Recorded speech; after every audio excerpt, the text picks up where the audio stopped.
Hello and welcome to my channel learn with humanities. First of all, कैसे हो आप सब?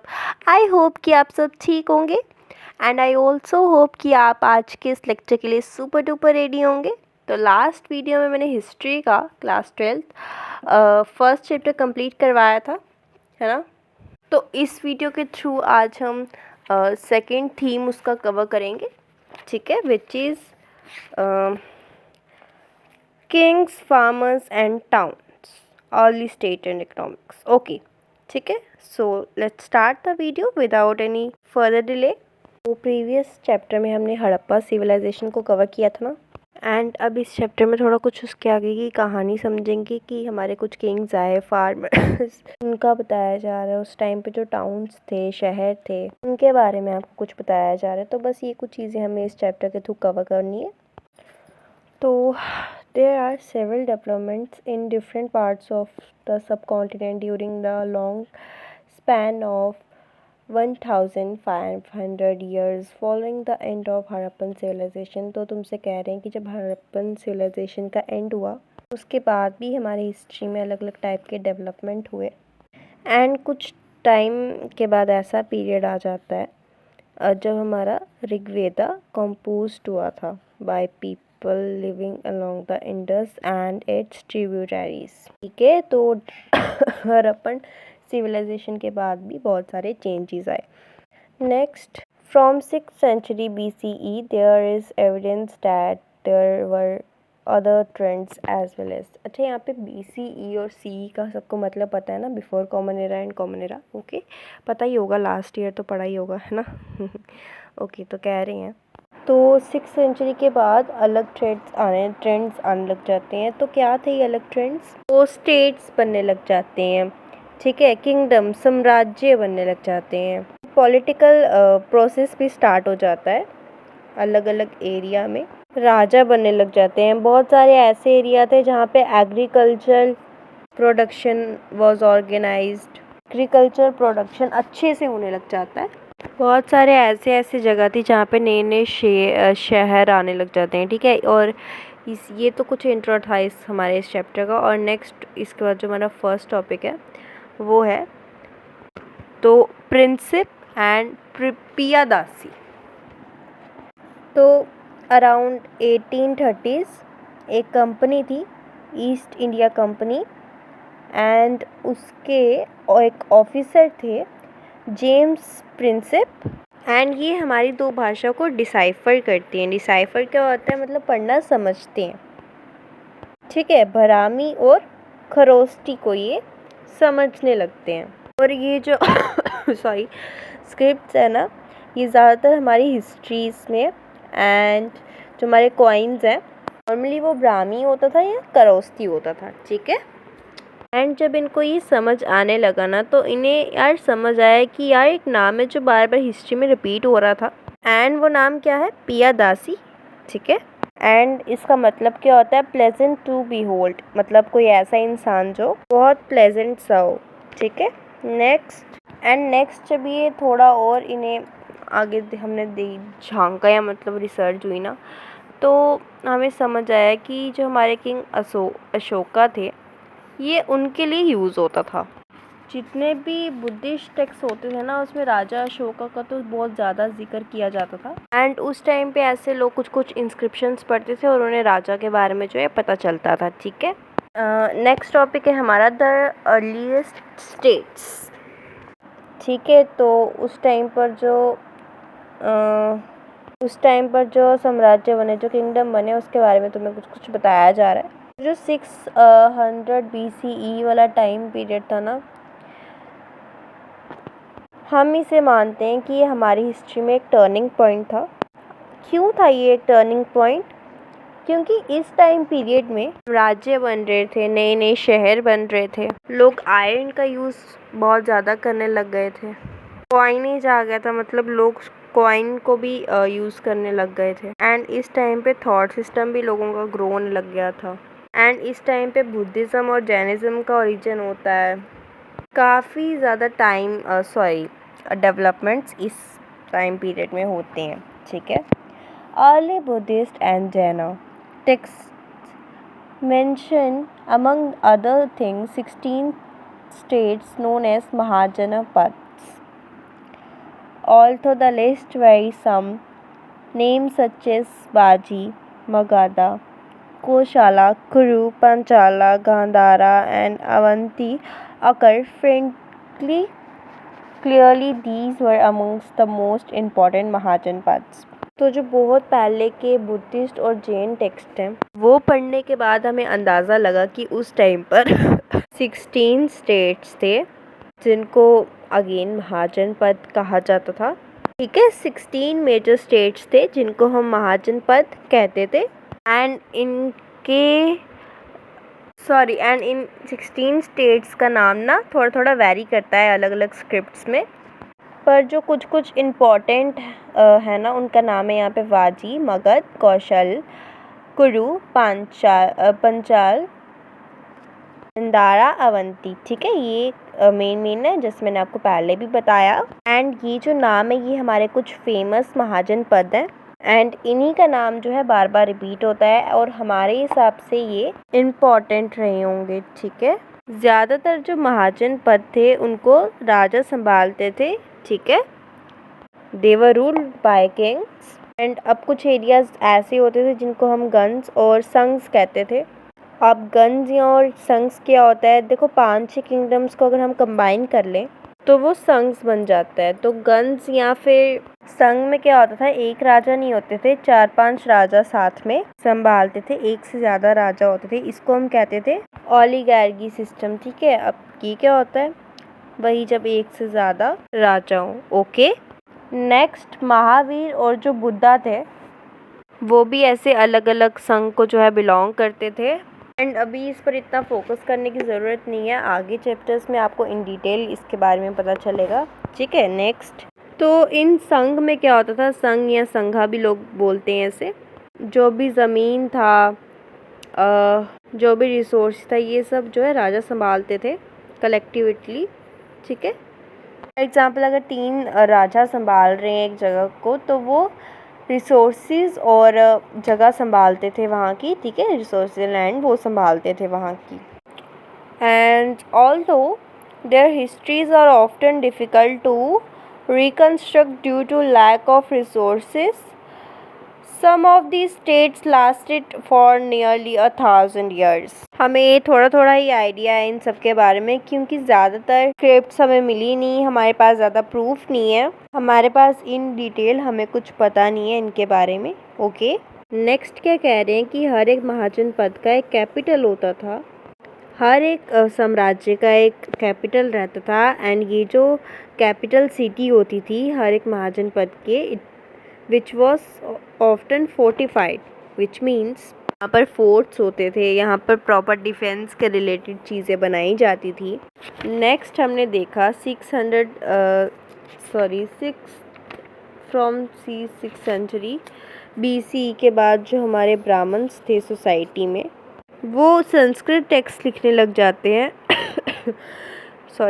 जिनको हम धर्म सूत्र कहते हैं एंड धर्म सूत्र में ये बेसिकली रूल्स लिखते थे कि जो राजा लोग हैं उनको क्या करना चाहिए अपने राज्य के लिए। ठीक है, एंड ये जो राजा लोग होते थे इनको क्षत्रिय के कैटेगरी में डाला जाता था एंड इस टाइम पे राजा लोग जो होते थे वो लोगों से टैक्सेस कलेक्ट करते थे एंड जो कल्टीवेटर्स होते थे, जो फार्मर्स होते थे या जो ट्रेडर्स होते थे, जो क्राफ्टमैन होते थे, इनसे भी ये कुछ कुछ सामान लेते थे। तो मान लो जो फार्मर्स हैं वो राइस की खेती करें तो उन्हें थोड़ा सा राइस जो है किंग को देना पड़ेगा।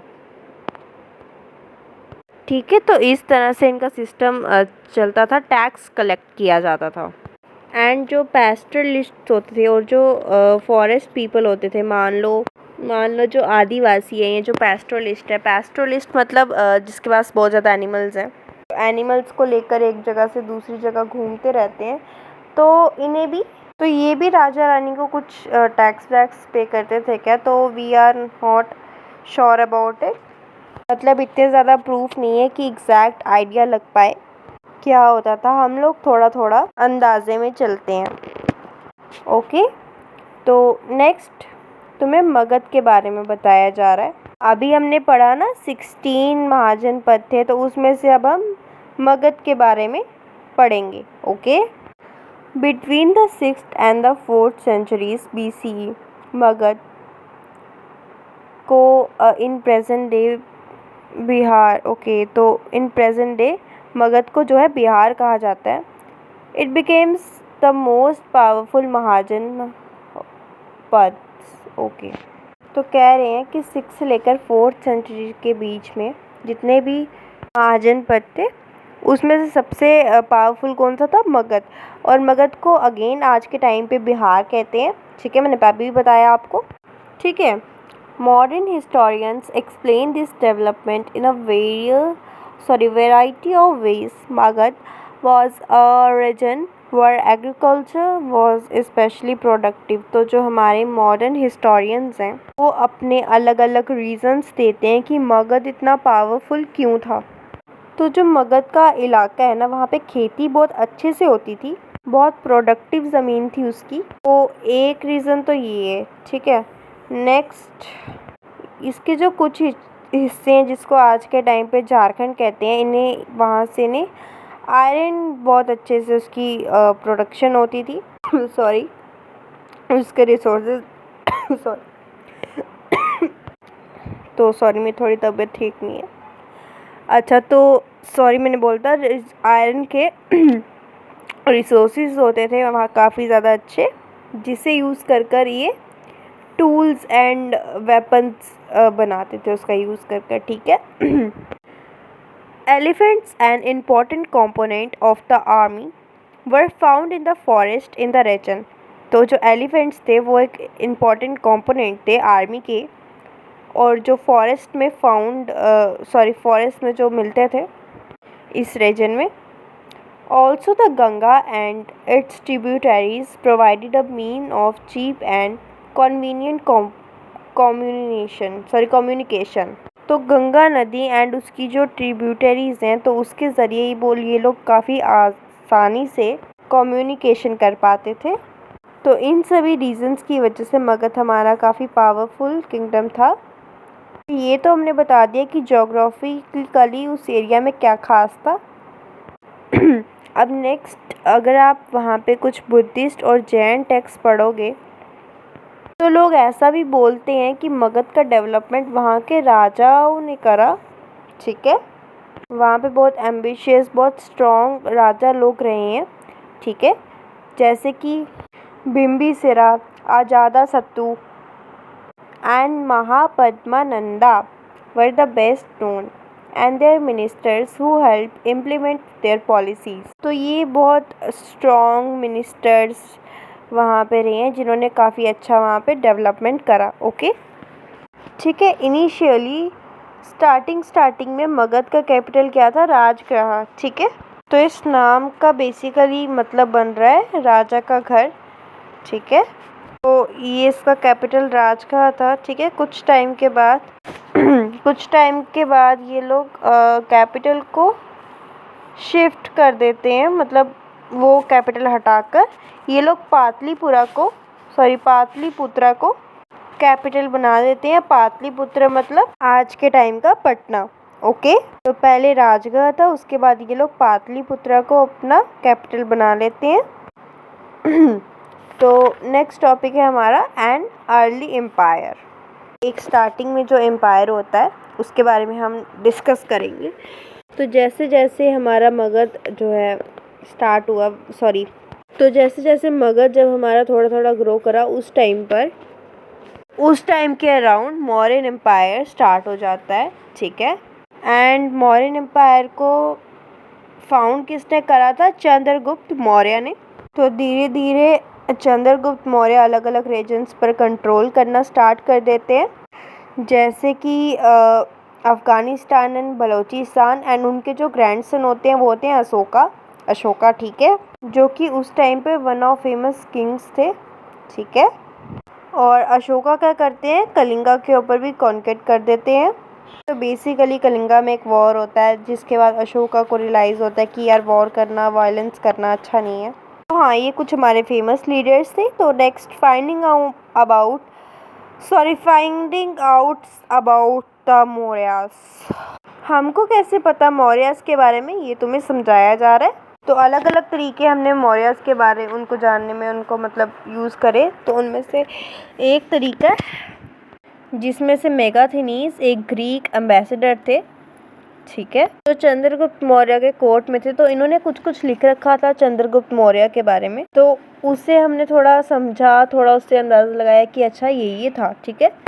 एंड एक और तरीका है जिससे हमें पता चला मौर्यास के बारे में, वो है अर्थशास्त्र, ठीक है। एंड अर्थशास्त्र बाय कौटिल्य और चाणक्य। मिस्टर थे वो चंद्रगुप्त मौर्य के। अर्थशास्त्र के वजह से भी हमें काफ़ी कुछ जो है पता चलता है। नेक्स्ट जो बुद्धिस्ट टेक्स्ट हैं, संस्कृत में हमारे पुराने टेक्स्ट हैं उसके थ्रू भी हमें मौर्यास के बारे में कुछ कुछ पता चलता है, ठीक है।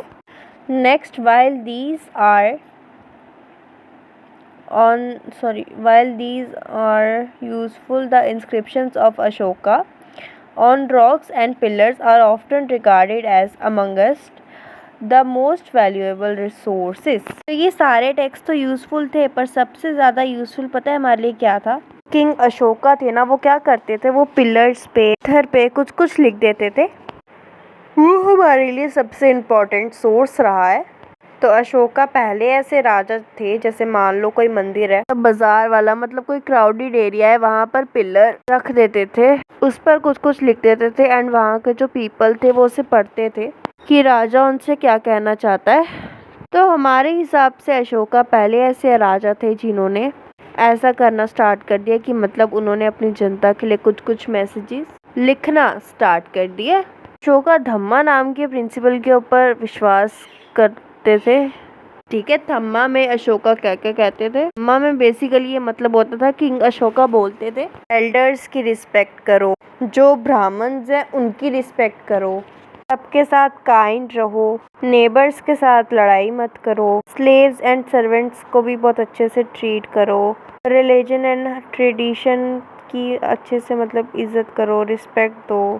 ये सारी अच्छी अच्छी चीज़ें थम्मा में किंग अशोका हमें बताते थे, ओके। तो नेक्स्ट है एडमिनिस्ट्रेटिंग द एम्पायर, ठीक है। इस एम्पायर को संभाला कैसे जाता था, एडमिनिस्ट्रेशन को, ठीक है। तो वो समझते हैं। There are 5 major political centres in the empire, okay. तो इस टाइम पे 5 मेजर पॉलिटिकल सेंटर्स थे। एक तो पाटलिपुत्र था, जिसके बारे में अभी हमने समझा।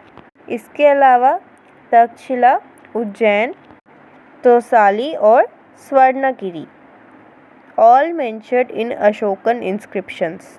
तो ये सभी हमारे इम्पोर्टेंट सेंटर्स थे। एंड इन सभी का नाम हमने किसी न किसी अशोका इंस्क्रिप्शन में पढ़ रखा है। एंड हम देखते हैं कि अलग अलग एरियाज़ के बारे में बात की जाती है इस इंस्क्रिप्शन में, जैसे कि नॉर्थ वेस्ट एरिया हो गया, पाकिस्तान में भी पड़ता है कुछ इलाका, आंध्र प्रदेश में भी, उत्तराखंड में भी, ठीक है। तो ये सारी चीज़ें थी। Could this vast empire have had a uniform administrative system? Historians have increasingly come to realize that this is unlikely. इतने सारे एरियाज़ को कवर कर रहा था, तो हम कह सकते हैं इनका जो साम्राज्य था वो फैला हुआ था, बहुत वास्ट था। तो क्या इतने बड़े एरिया में सेम एडमिनिस्ट्रेटिव सिस्टम चलता था? हमें क्लियरली तो नहीं पता, पर हम ऐसे अंदाज़ा लगाते हैं कि ऐसा होने के चांसेस बहुत कम है, क्योंकि इतने बड़े साम्राज्य में तो बहुत ज़्यादा डाइवर्सिटी आ जाएगी। अलग अलग एडमिनिस्ट्रेटिव में कुछ ना कुछ फ़र्क तो रहा ही होगा, ठीक है। तो ये हमें ऐसा लगता है। These centers are carefully chosen, both Taxila and Ujjain being situated on important long-distance trade routes, while Suravagni, literally the golden mountain, was possible important for trapping the gold mines of Karnataka। में ऐसा भी लगता है कि ये जो 5 major centres हैं, उनको बहुत सोच समझ कर सिलेक्ट किया होगा, क्योंकि हर एक सेंटर में कुछ खास बात है। जैसे तक्षशिला एंड उज्जैन की अगर हम बात करें, तो ये दो जो सेंटर्स हैं जो इम्पोर्टेंट ट्रेड रूट्स के बीच में पड़ जाते हैं। एंड स्वर्णगिरी की अगर हम बात करें तो इसका मतलब होता है गोल्डन माउंटेन। तो ये ऐसे एरिया में बना जहाँ पर बहुत सारे गोल्ड माइंस बन सकते थे। एंड नेक्स्ट, कम्युनिकेशन उस टाइम पे इम्पोर्टेंट। ये ऐसे जगह पर सेंटर्स बनाते थे जहाँ पे रिवर या और कोई तरीका कम्युनिकेशन के लिए होता था। ठीक है, ट्रांसपोर्टेशन एंड कम्युनिकेशन का होता था, सोर्स होता था। एंड इस टाइम पर आर्मी भी एक बहुत इम्पोर्टेंट फैक्टर होती थी। तो आर्मी के बारे में, आर्मी के एडमिनिस्ट्रेशन के बारे में थोड़ा समझते हैं। तो उस टाइम पर मेगास्थनीज थे ना, तो मेगास्थनीज काउंट्स को जब हमने पढ़ा तो हमें समझ आया मिलिट्री को संभालने के लिए 6 छोटी छोटी सब कमेटीज थी। ठीक है, मतलब एक कमेटी थी मिलिट्री को संभालने के लिए। इस कमेटी के अंदर 6 छोटी छोटी सब कमेटीज थी। 6 अलग अलग ग्रुप्स थे जो अलग अलग चीज़ों को संभालते थे। एक जो ग्रुप था वो नेवी को संभालता था, दूसरा ग्रुप था वो ट्रांसपोर्टेशन को मैनेज करता था, तीसरा ग्रुप था वो फुट सोल्जर्स को संभालता था। सोल्जर्स मतलब जो एनिमल्स सॉरी, जो एनिमल्स को यूज़ नहीं करते, जो पैदल चलते हैं। ठीक है, जो चौथा ग्रुप था वो हॉर्सेस को संभालता था, हॉर्सेस का भी यूज़ करा जाता था। जो 5th ग्रुप था वो चैरियट्स मतलब रथ को संभालता था। एंड जो 6th ग्रुप था वो एलिफेंट्स को संभालता था। एक कमेटी में 6 ग्रुप्स थे जो ये सब चीज़ें संभालते थे। उसके अलावा एक और कमेटी थी जो क्या करती थी, जो सामान को अरेंज करती थी, जो बुल लॉक को अरेंज करती थी, आर्मी की इक्विपमेंट्स को अरेंज करती थी, सोल्जर्स को जो खाना खिलाना होता था वो अरेंज करती थी, सोल्जर्स के लिए जो एनिमल्स हैं जैसे हॉर्सेस, एलिफेंट्स, इनका यूज़ करती थी। यूज़ नहीं, अरेंज करती थी। ठीक है, तो एक सेकंड कमेटी भी थी जो मैनेजमेंट का सारा काम करती थी। नेक्स्ट, अगर हम अशोका की बात करें तो अशोका तो वो ये चाहते थे कि उनका जो ये धम्मा वाला प्रिंसिपल है ये हर जगह फैल जाए। तो इसी के चलते अशोका ने कुछ ऑफिसर्स को अपॉइंट करा जिनको हम कहते हैं धम्मा महामता। तो ये धम्मा महामता क्या होता था, बेसिकली एक ऑफिसर होता था जिसे अशोका जो है धम्मा के बारे में सब बता देते थे, सब समझा देते थे अच्छे से इन डिटेल। एंड अब ये जो ऑफिसर्स थे ये अलग अलग एरिया में जाकर लोगों को धम्मा के बारे में समझाएंगे। ठीक है, they spread the message of Dhamma. तो जो ऐसे ऑफिसर्स जो धम्मा के बारे में लोगों को जाकर समझाते थे, सिखाते थे, उन्हें हम धम्मा महामता कहते हैं। तो next, how important was the empire. ये जो एम्पायर जिसके बारे में अभी पूरी कहानी पढ़ी, ये एम्पायर कितना इम्पोर्टेंट था इसके बारे में थोड़ा समझते हैं।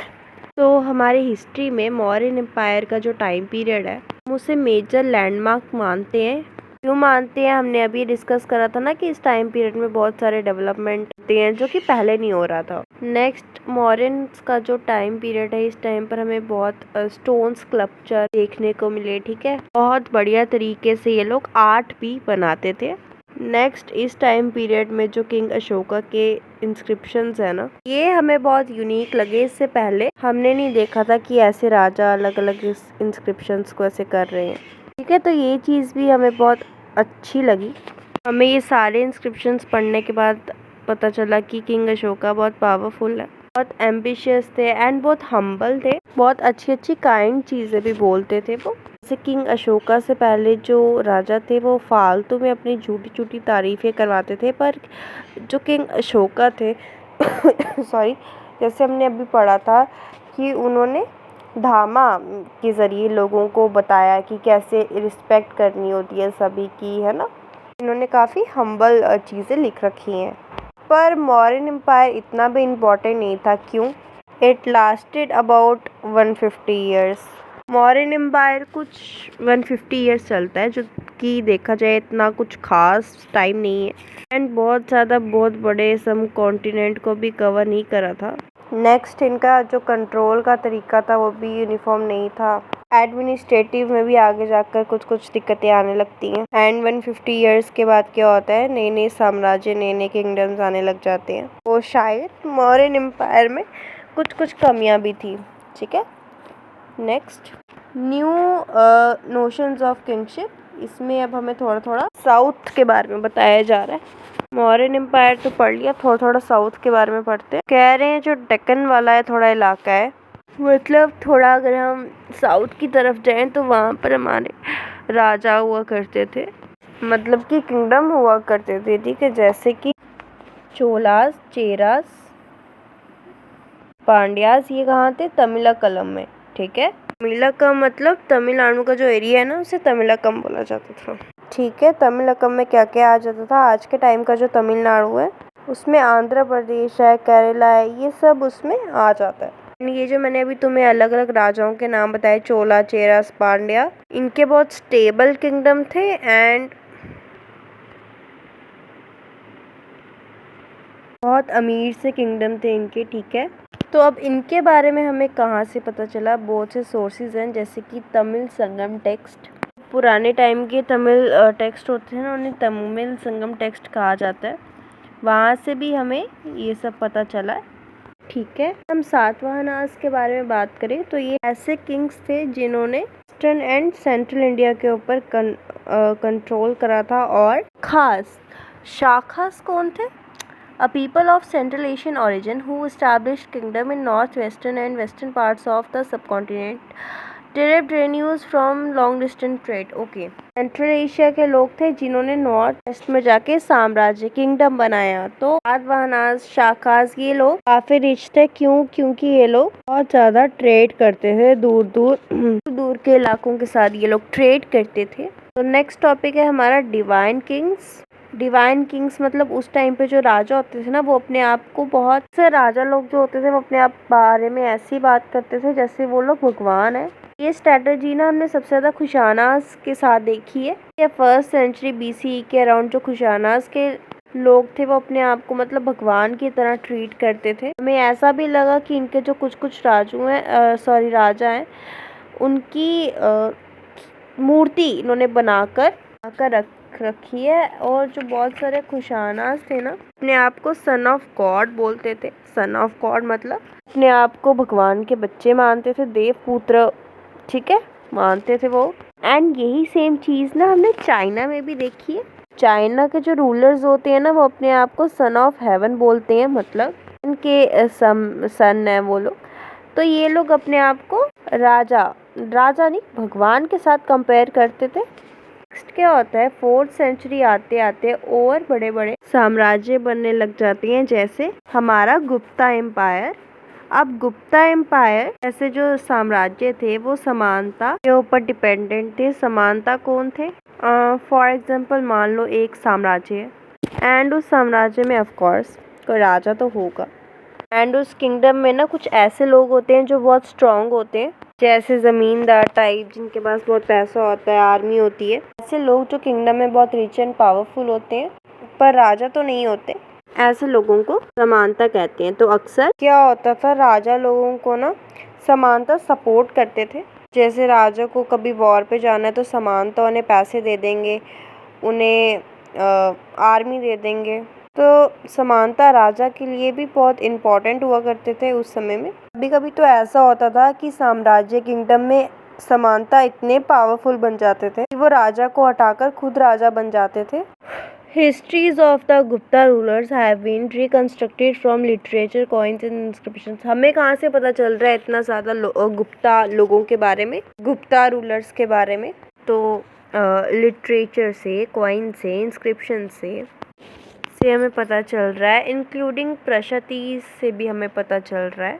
प्रशतीज बेसिकली क्या होता है, एक ऐसा टेक्स्ट जिसमें राजा की तारीफें करी जा रही हैं। ठीक है, तो जब हम प्रशतीज पढ़ते हैं, नॉर्मली पोएम टाइप होता है प्रशतीज, उसमें हमें राजा के बारे में बहुत पता लगता है। पर प्रशती में ना बहुत सारी चीज़ें झूठ लिखी जाती हैं, तो उस टाइम पे क्या होता था, अगर तुम राजा की तारीफ कर दो, राजा पे अच्छे अच्छे पोएम्स लिख दो, तो राजा खुश होकर तुम्हें गिफ्ट दे देते हैं, ठीक है, ज़मीन बांट देंगे, सोना दे देंगे, ऐसे कुछ कुछ होता था। तो ये लोग क्या करते थे, राजा को खुश करने के चक्कर में प्रशस्ति में हर बार तारीफ कर देते। तो कुछ प्रशस्ति ऐसी हैं जिसे पढ़ते ही हमें समझ आ जाता है कि यार इसमें तो झूठ लिख रखा है, ठीक है। तो ये प्रशस्ति होगी। इसका एक एग्जाम्पल याद रखना, प्रयाग परस्ती, जो कि इलाहाबाद की एक इंस्क्रिप्शन में हमें मिला था, जो कि संस्कृत में लिखा हुआ है हरिसेना ने। हरिसेना एक कोर्ट पोएट थे समुद्रगुप्त राजा के कोर्ट में। समुद्रगुप्त उस टाइम पे गुप्ता एम्पायर में one of the most powerful ruler थे। तो प्रयाग प्रशस्ति में समुद्रगुप्ता के बारे में हर बार तारीफ की जाती है। तो नेक्स्ट टॉपिक है हमारा अ changing country side, popular perceptions of Kings. तो अभी तक तो हमने राजाओं के बारे में बात करी है ना, पर उस टाइम पे फार्मर्स भी होते थे, लेबरर्स भी होते थे, उनके बारे में तो अभी हमने बात ही नहीं करी है ना। तो उनका पॉइंट ऑफ व्यू हमें कहाँ से पता चलता था, ये जो डिस्क्रिप्शंस हैं या जो भी, इन सभी चीज़ों से तो राजाओं के बारे में पता लगा। अगर हमें आम लोगों के बारे में पता लगाना हो तो हम क्या करेंगे, तो उस टाइम पे ना कुछ कुछ कहानियाँ बोली जाती थी जिसको हम जातक कहते हैं या फिर पंचतंत्र कहते हैं, सुना होगा ये आपने। इन स्टोरीज में क्या होता है, लोकल कहानियाँ होती थी जो लोगों ने आपस में ही बोलते थे, पर हमें लगता है कि कहीं ना कहीं ये कहानियाँ लोगों के प्रॉब्लम्स के साथ रिलेटेड होती होंगी, जैसे कि एक जातक स्टोरी है। एंड इस जातक में क्या है, बेसिकली इसमें एक राजा के, बहुत बेकार राजा के बारे में बात की गई है। बहुत बेकार राजा होते हैं, वो लोगों को परेशान करके रखते हैं। हमें लगता है कि ये मे बी बिल्कुल रियल स्टोरी के ऊपर बेस्ड हो सकता है, ठीक है। तो नेक्स्ट टॉपिक है हमारा स्ट्रेटजीज फॉर इंक्रीजिंग प्रोडक्शन। लोगों ने प्रोडक्शन, एग्रीकल्चर को उस टाइम पे और बेटर कैसे बनाया। इस टाइम पे ना लोगों ने प्लोइंग स्टार्ट कर दिया था। प्लोइंग ये लोग मिट्टी को ऐसे अच्छे से मिक्स करते थे खेती करने से पहले। तो गंगा नदी के आसपास जो रिवर वैली वाले एरिया है, वहाँ पर जो फर्टाइल एलोवियल सॉइल मिट्टी होती थी, जिस पर ये अच्छे से प्लोइंग करके बढ़िया तरीके से अपनी खेती करते थे।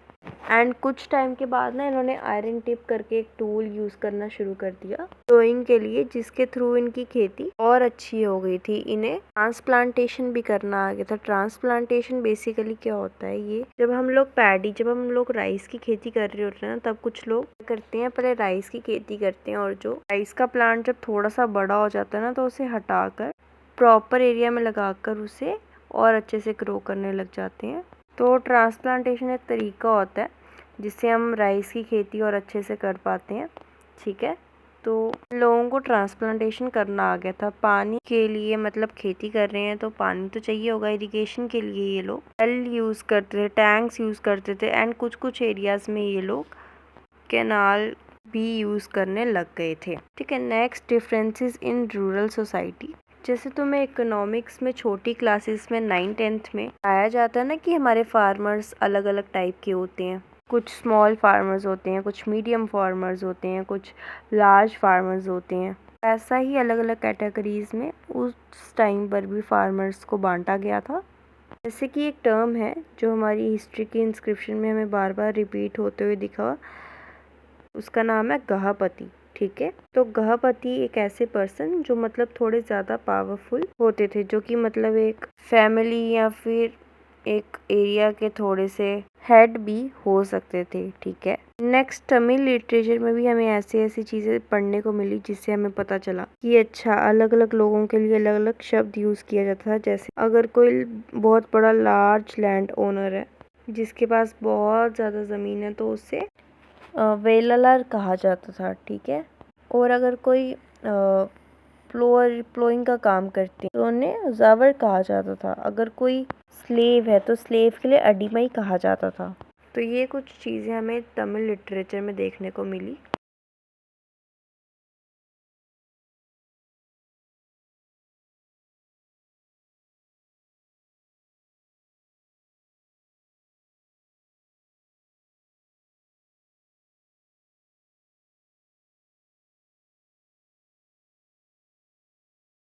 Next, land grants and new rural elites.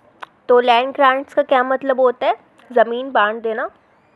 तो कुछ राजा लोग क्या करते थे, वो लोग मतलब एज गिफ्ट या जब वो खुश हो जाते थे तो वो क्या करते थे, लोगों को ज़मीन दे देते थे। तो उस टाइम पर ना अक्सर लड़कियों के पास ज़मीन नहीं होती थी और लड़कियां ज़मीन बांटती भी नहीं थी, लैंड ग्रांट्स नहीं करती थी। पर इसमें एक एक्सेप्शन है, वो है प्रभावती गुप्ता, जो कि चंद्रगुप्ता टू की बेटी थी। तो जब इनकी शादी होती है ना, तो शादी होने के बाद भी मतलब ये एक बहुत स्ट्रॉन्ग क्वीन रहती हैं। तो अभी क्या करती हैं, ये क्वीन भी है और इनके पापा भी बहुत स्ट्रॉन्ग थे, तो ये लैंड ग्रांट्स करती थी, ये ज़मीन बांट देती थी। ये नॉर्मली नहीं होता था, पर प्रभावती, हम ये एक अंदाजे से चल रहे हैं, ये बहुत स्ट्रॉन्ग फैमिली से बिलोंग करती थी, तो मे बी इसीलिए ये ऐसा किया करती थी। अब अलग अलग हिस्टोरियंस ना अलग अलग कहानियाँ बोलते हैं कि लैंड ग्रांट्स क्यों किए जाते होंगे, ठीक है। तो कुछ हिस्टोरियंस है, उनका मानना है कि मान लो कोई एक राजा है, वो चाहते हैं कि बहुत दूर वहाँ पर खेती स्टार्ट हो जाए। तो राजा क्या करेंगे, उस बहुत दूर वाले इलाके को ज़मीन ग्रांट कर देंगे, ज़मीन दे देंगे खेती के लिए। एंड कुछ लोगों का पता है क्या मानना है कि लैंड ग्रांट्स पता है कब करते थे, जब राजा कमज़ोर पड़ रहा हो। तो मान लो राजा कमज़ोर है, उनकी पावर हट रही है, तो क्या करते थे, वो लैंड को ग्रांट करते थे ताकि लोगों को ऐसा लगे कि नहीं नहीं, ये राजा तो बहुत पावरफुल है, ये लोगों को ज़मीन बांट रहे हैं, ठीक है। तो मतलब ऐसा झूठ मूठ का नाटक किया जाता था लैंड ग्रांट के, ताकि उनकी राजा की जो है पावर बनी रहे लोगों के बीच में। ऐसा भी कुछ लोगों का मानना है, ठीक है। नेक्स्ट, इस टाइम पे पैस्टोरलिस्ट भी थे, जो एनिमल्स को लेकर इधर उधर भी जाते थे। फिशर फोक्स भी थे, जो फिशिंग करते थे। हंटर गैदरर्स भी थे, ऐसे लोग भी थे जो शिफ्टिंग कल्टीवेशन करते थे। पर इनके बारे में ज़्यादा हमें पता नहीं है। क्यों नहीं पता? क्योंकि ये लोग अपने बारे में ज़्यादा रिकॉर्ड वगैरह नहीं रखते थे। अब देखो, राजा रानी के पास तो बहुत ज़्यादा मिनिस्टर्स, बहुत सारे पोइट्स होते थे जो कि कुछ कुछ लिख देते थे उनके बारे में। पर जो आम लोग हैं वो थोड़ी ऐसे लिखते रहते हैं ना। जैसे तुम इस तरह से समझो, हमारी गवर्नमेंट जो भी चीज़ें कर रही है उस सबका एक रिकॉर्ड होता है, पर हम लोग जो डे टू डे लाइफ में कर रहे हैं वो थोड़ी कहीं पे रिकॉर्ड रहता है उसका, है ना। तो आज से 1000, 2000, 5000 साल बाद अगर कोई हिस्ट्री को समझने की कोशिश करे तो उसे संविधान झट से समझ आ जाएगा, पर आम लोगों का उनको पता नहीं चल पाएगा, है ना, क्योंकि आम लोग अपनी सारी चीज़ें इन डिटेल नहीं लिखते। तो नेक्स्ट टॉपिक है हमारा टाउन्स एंड ट्रेड। तो टाउन्स एंड ट्रेड के बारे में थोड़ा पढ़ते हैं, अलग अलग टाउन्स एंड वहाँ पर ट्रेड कैसे होता था उसके बारे में थोड़ा समझते हैं। एंड अगर हम पाटलिपुत्र के बारे में बात करें तो पाटलिपुत्र जो है ये रिवर के साथ अलग अलग कनेक्टेड था। उज्जैनी की अगर हम बात करें तो ये लैंड के जो ट्रेड रूट्स है वहाँ से कनेक्टेड था।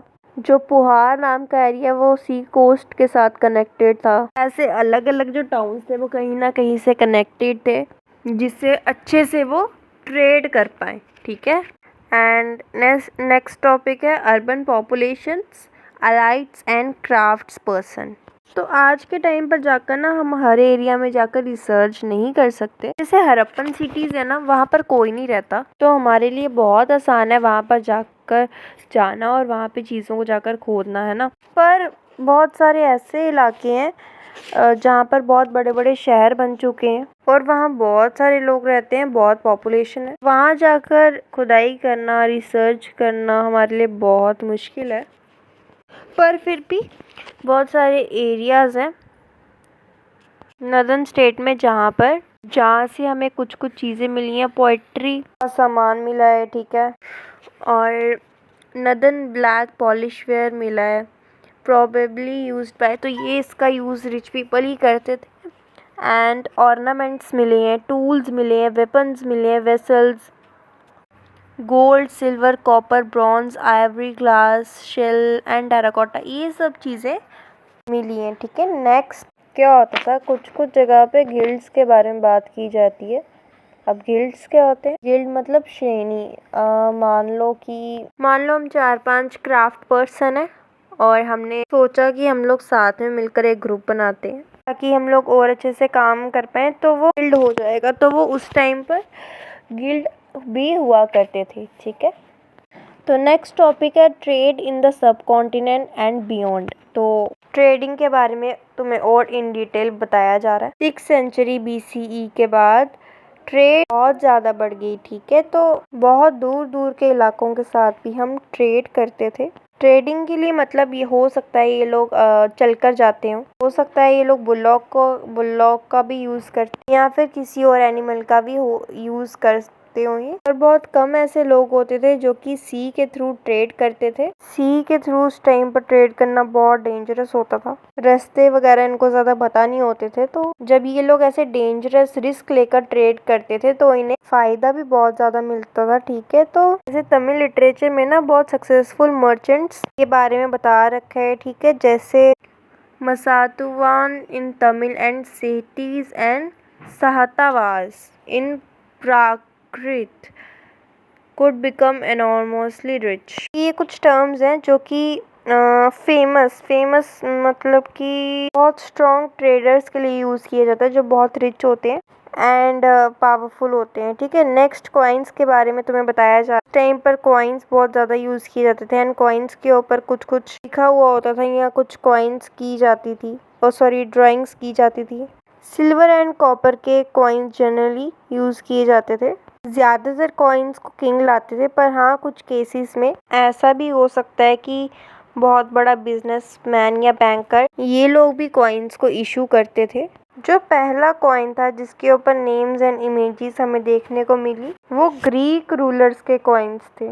ठीक है, एंड नेक्स्ट पहले जो गोल्ड कॉइन्स थे, फर्स्ट जो गोल्ड कॉइन्स थे वो खुशानाज नाम के लोगों ने स्टार्ट करे थे। एंड कुछ टाइम बहुत टाइम के बाद एक ऐसा टाइम आ जाता है जब ये लोग कॉइन्स का काफ़ी ज़्यादा यूज़ करने लग जाते हैं। एंड जो हमारा साउथ इंडिया है ना वहाँ पर हमें रोमन कॉइन्स देखने को मिले। तो इसका ये मतलब नहीं है कि रोमन लोगों ने हमारे साउथ इंडिया के ऊपर कब्ज़ा कर रखा था, नहीं। हमारे अंदाजे से इसका ये मतलब है कि साउथ इंडिया का भी कनेक्शन था रोमन एम्पायर से, इसीलिए उनके कॉइन्स हमारे यहाँ देखने को मिले। वो लोग ज़रूर ट्रेडिंग करते होंगे और ट्रेडिंग के ज़रिए ही साउथ इंडिया में हमें रोमन कॉइन्स देखने को मिले। ठीक है, नेक्स्ट पंजाब एंड हरियाणा में ट्राइबल लोगों का जो पर कॉइन्स होते थे जिनको कहा जाता था योधेराज। एंड ये जो योद्धाज होते थे ये कॉपर के कॉइन्स होते थे एंड हमें ऐसे बहुत सारे कॉइन्स देखने को मिले हैं।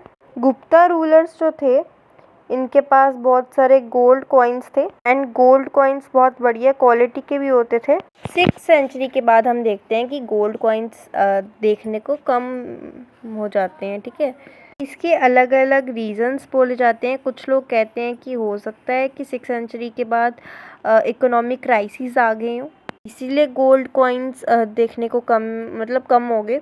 एंड कुछ लोग कहते हैं कि ऐसा नहीं है कि इकोनॉमिक क्राइसिस आ गए, हो सकता है कि उसके बाद भी गोल्ड कॉइन्स यूज़ हो रहे हों पर हमें देखने को नहीं मिले हों। अलग अलग रीजंस लगाए जाते हैं कि पता नहीं क्यों उस टाइम पर गोल्ड कॉइन्स बंद हो गए थे। ठीक है, तो नेक्स्ट टॉपिक है हमारा back to basics. How are inscriptions deciphered.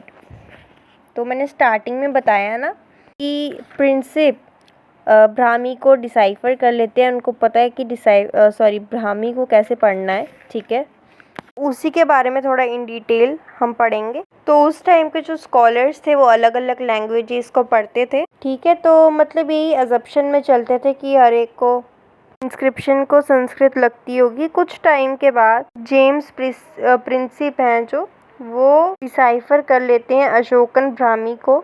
तो अशोका के टाइम पर जो ब्राह्मी भाषा यूज़ की जाती थी 1838 के अराउंड, तो जेम्स प्रिंसिप उसे भी डिसाइफर कर लेते हैं। इसे कैसे पढ़ना है समझ लेते हैं। एक और लैंग्वेज पढ़ी थी ना हमने, खरोस्ती, इसके बारे में थोड़ा डिस्कस करते हैं। खरोस्ती है क्या? ये एक स्क्रिप्ट है जो कि नॉर्थ वेस्ट में हमें देखने को मिली। नॉर्थ वेस्ट के एरिया में ये स्क्रिप्ट यूज़ की जाती थी। एंड खरोस्ती जहाँ पर लिखा होता था ना वहाँ पर ग्रीक भी थोड़ा थोड़ा लिखा हुआ होता था। जिन लोगों को ग्रीक आती थी वो थोड़ा थोड़ा अंदाज़ा लगाने लगे कि इसे कैसे पढ़ना है। एंड उसके बाद प्रिंसिप आते हैं एंड वो इस लैंग्वेज को भी डिसाइफर कर देते हैं। उन्हें अंदाज़ा लगता है कि प्राकृत से थोड़ा रिलेटेड है तो वो इस लैंग्वेज को भी डिसाइफर कर लेते हैं। ठीक है, next historical evidence from inscriptions. Inscription से हमें क्या क्या सीखने को मिला? The name of the ruler Ashoka is not mentioned in the inscription.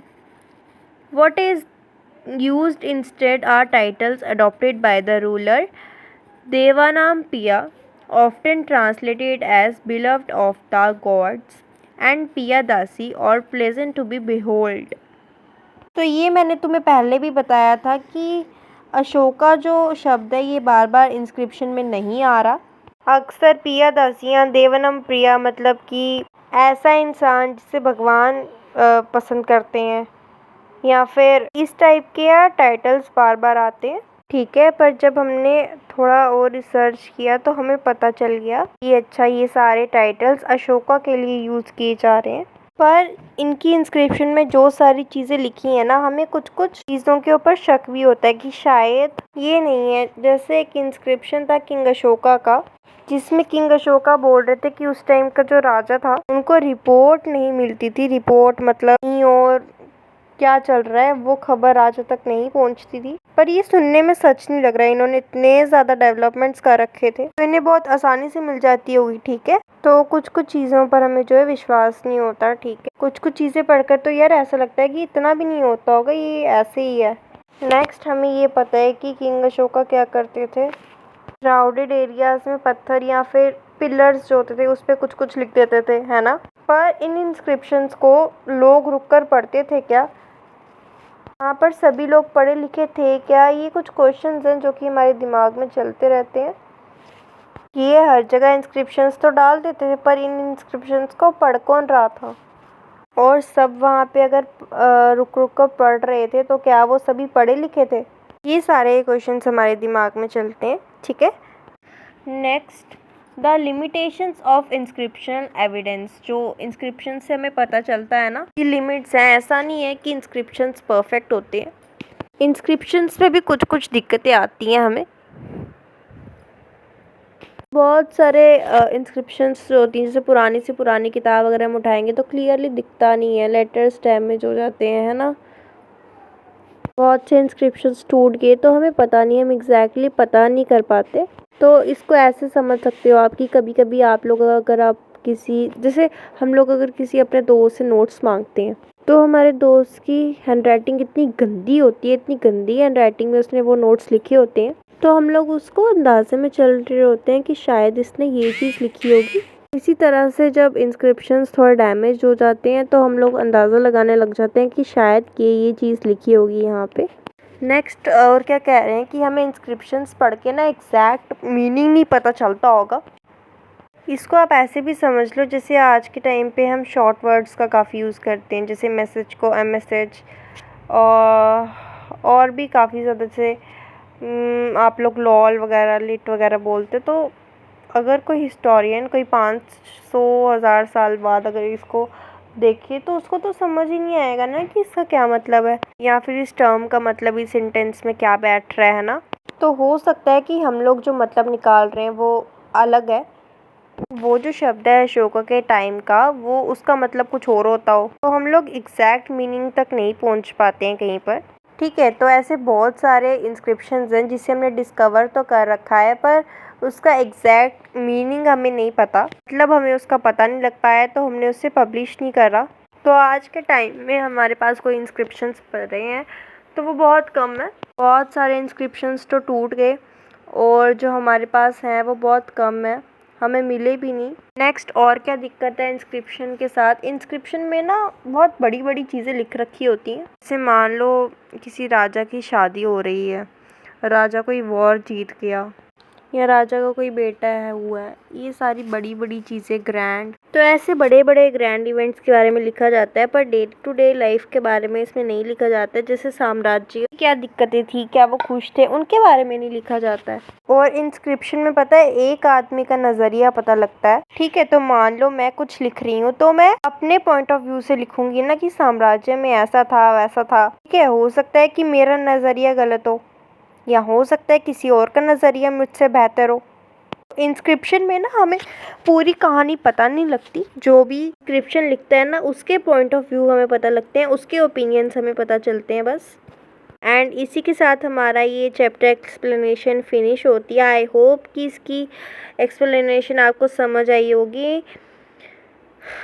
At the last thanks for watching. इस वीडियो को लाइक शेयर एंड सब्सक्राइब कर देना यार।